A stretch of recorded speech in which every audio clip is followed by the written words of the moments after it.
You're a wonderful sight. Those of you whom I can see. Qué hermosa vista que tengo desde aquí, todos aquellos que puedan ver. También estoy pensando acerca de todos aquellos que nos están viendo por televisión y por otros métodos en esta reunión del sacerdocio.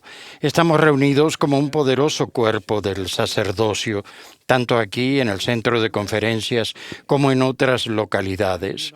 Hemos oído mensajes inspiradores esta noche y expreso mi agradecimiento a aquellos hermanos que nos han dirigido la palabra.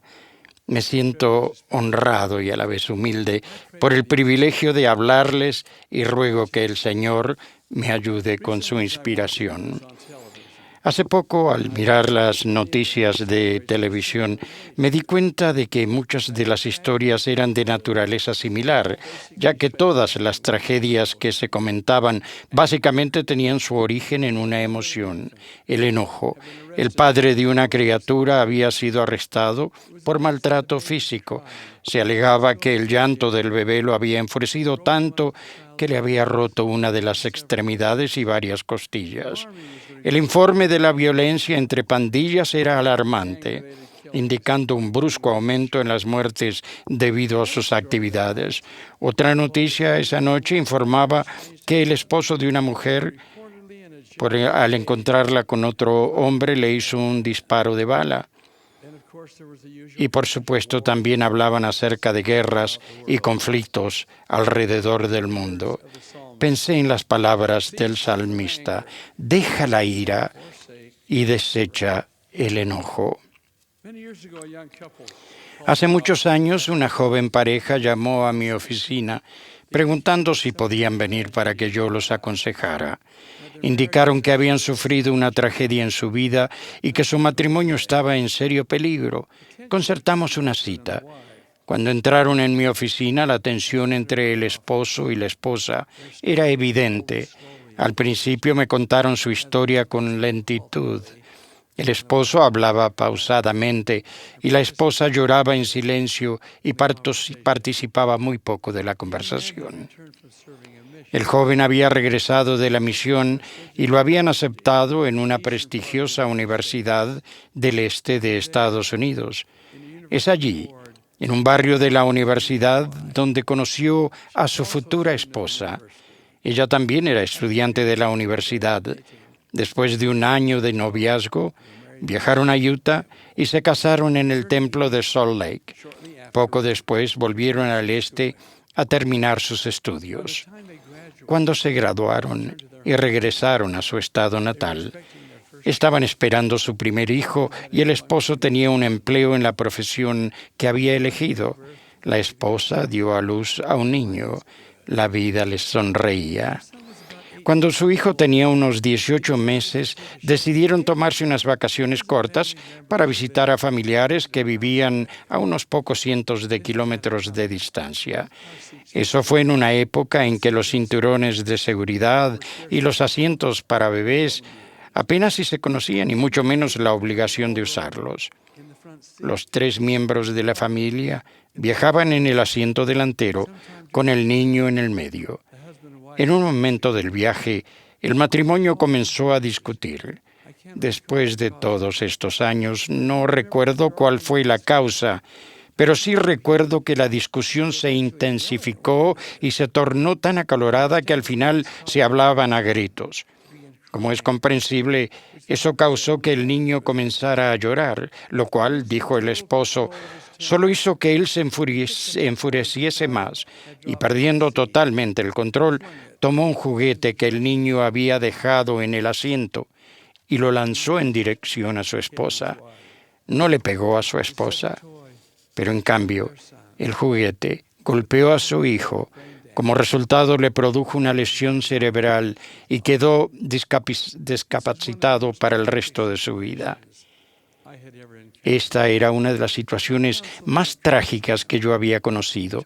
Los aconsejé y los alenté. Hablamos sobre el compromiso y la responsabilidad, la aceptación y el perdón. Hablamos del afecto y respeto que debía volver a existir en su familia. Leímos palabras de consuelo de las Escrituras y oramos juntos. Aunque no he sabido nada de ellos desde ese día tan lejano, estaban sonriendo a través de las lágrimas cuando salieron de mi oficina. Todos estos años he tenido la esperanza de que hayan decidido permanecer juntos, reconfortados y bendecidos por el Evangelio de Jesucristo. Pienso en ellos cada vez que leo las palabras: el enojo no resuelve nada ni edifica nada, pero puede destruirlo todo. Todos hemos sentido enojo. Puede que sea cuando las cosas no salen como queremos o una reacción a algo que se nos dijo.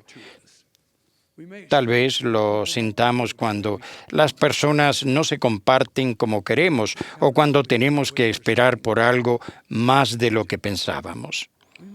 Quizás nos enojemos cuando los demás no pueden ver las cosas desde nuestro punto de vista. Parecerían existir innumerables posibles razones para enojarnos. Muchas veces nos molestamos por daños imaginarios o injusticias que concebimos. El presidente Heber J. Grant, séptimo presidente de la Iglesia, relató acerca de una ocasión cuando era un joven adulto en la que hizo un trabajo para un hombre que luego le había enviado un cheque por $500 con una carta disculpándose por no poder pagarle más. Después, el presidente Grant hizo otro trabajo para otro hombre que, según dijo, fue 10 veces más difícil, requirió 10 veces más labor y le llevó mucho más tiempo. Este segundo hombre le envió un cheque por $150. El joven Heber sintió que lo habían tratado injustamente. Primero se sintió insultado y luego furioso. Le contó la experiencia a un amigo mayor que él, quien le preguntó: ¿el hombre tuvo la intención de insultarte? El presidente Grant respondió: no, le dijo a mis amistades que me había pagado muy bien. A lo cual el amigo respondió: un hombre es un tonto si toma como insulto algo que no tuvo la intención de serlo. En Efesios capítulo 4, versículo 26 de la traducción de José Smith, el apóstol Pablo pregunta: ¿podéis airaros y no pecar? No se ponga el sol sobre vuestro enojo. Yo pregunto: ¿es posible sentir el Espíritu de nuestro Padre Celestial cuando estamos enojados? No conozco ninguna situación en que ese fuera el caso.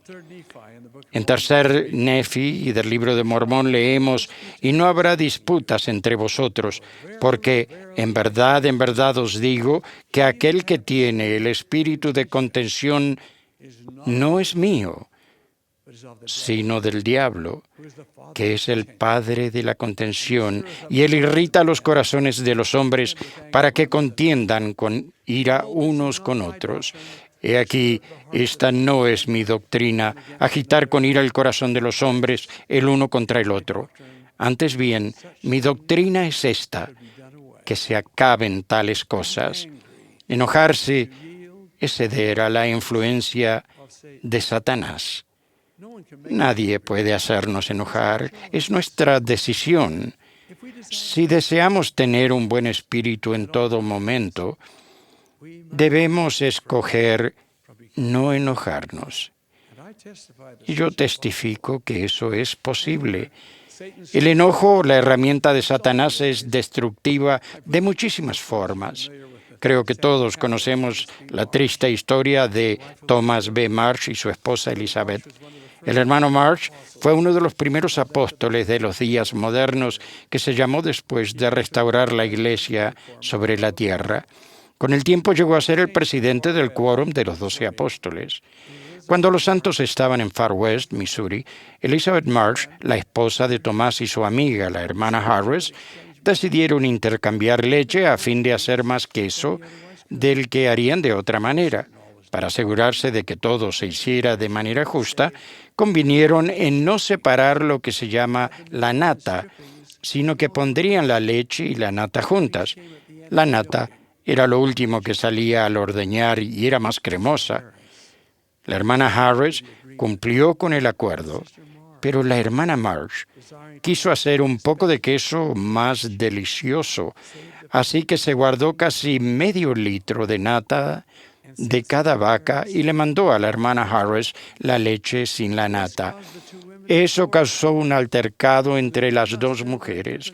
Cuando ellas no pudieron resolver sus diferencias, se refirió el asunto a los maestros orientadores para que lo resolvieran. Ellos determinaron que la hermana Marsh era culpable de no haber cumplido con lo acordado.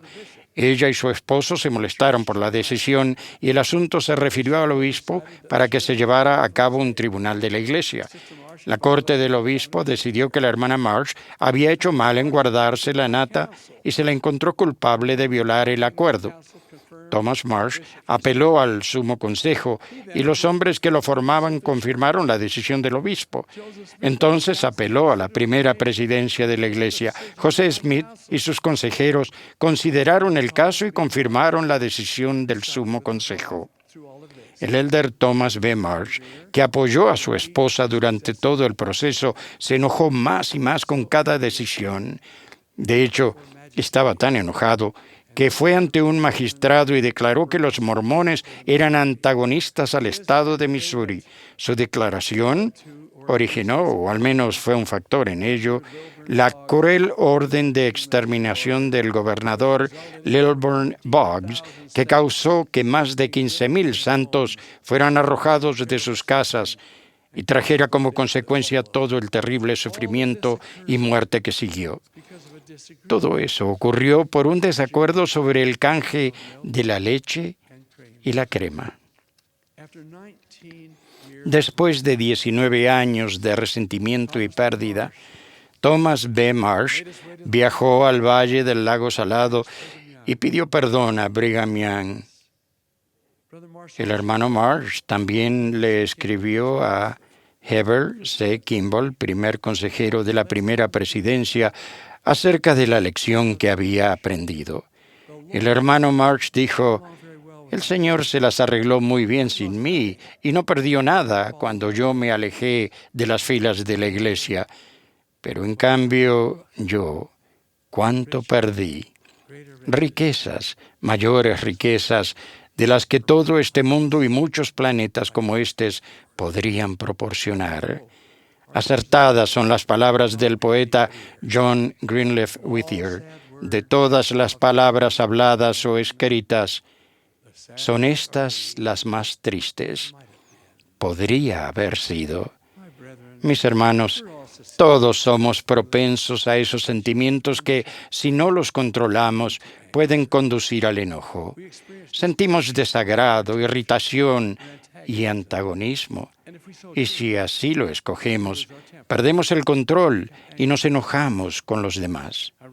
Irónicamente, con frecuencia los demás son los miembros de nuestra familia, las personas a quienes más queremos. Hace ya muchos años leí el siguiente comunicado de AP que apareció en un periódico. Y cito: un hombre mayor reveló en el funeral de su hermano, con quien había compartido, desde que era joven, una pequeña cabina de un cuarto cerca de Canisteo, Nueva York, que después de una pelea habían dividido la habitación por la mitad con una línea de tiza, y ninguno de los dos la había cruzado ni se habían dirigido la palabra desde ese día, 62 años antes. Fin de la cita. Piensen en la consecuencia de ese enojo. ¡Qué tragedia! Ruego que tomemos una decisión consciente cada vez que sea necesario de no enojarnos y de no decir las cosas crueles e hirientes que estemos tentados a decir. Me encanta la letra del himno escrito por el elder Charles W. Penrose, que sirvió en el quórum de los 12 y en la primera presidencia en los primeros años del siglo XX. Y dice así: sé prudente, oh hermano, a tu alma gobernad, no matando sus anhelos, mas con juicio gobernad. Sé prudente, hay gran fuerza en la mente sin pasión. La pasión razón destruye, hace ciega la visión. Cada uno de nosotros es un poseedor del sacerdocio de Dios. El juramento y convenio del sacerdocio nos concierne a todos. Para aquellos que poseen el sacerdocio de Melquisedec, es una aseveración de la necesidad de ser fieles y obedientes a las leyes de Dios y de magnificar los llamamientos que se nos han dado. A los que poseen el sacerdocio arónico, es una declaración en cuanto a sus deberes y responsabilidades futuros, a fin de que se preparen aquí y ahora. El Señor estableció este juramento y convenio en estas palabras: porque quienes son fieles hasta obtener estos dos sacerdocios, de los cuales he hablado, y magnifican su llamamiento, son santificados por el Espíritu para la renovación de sus cuerpos.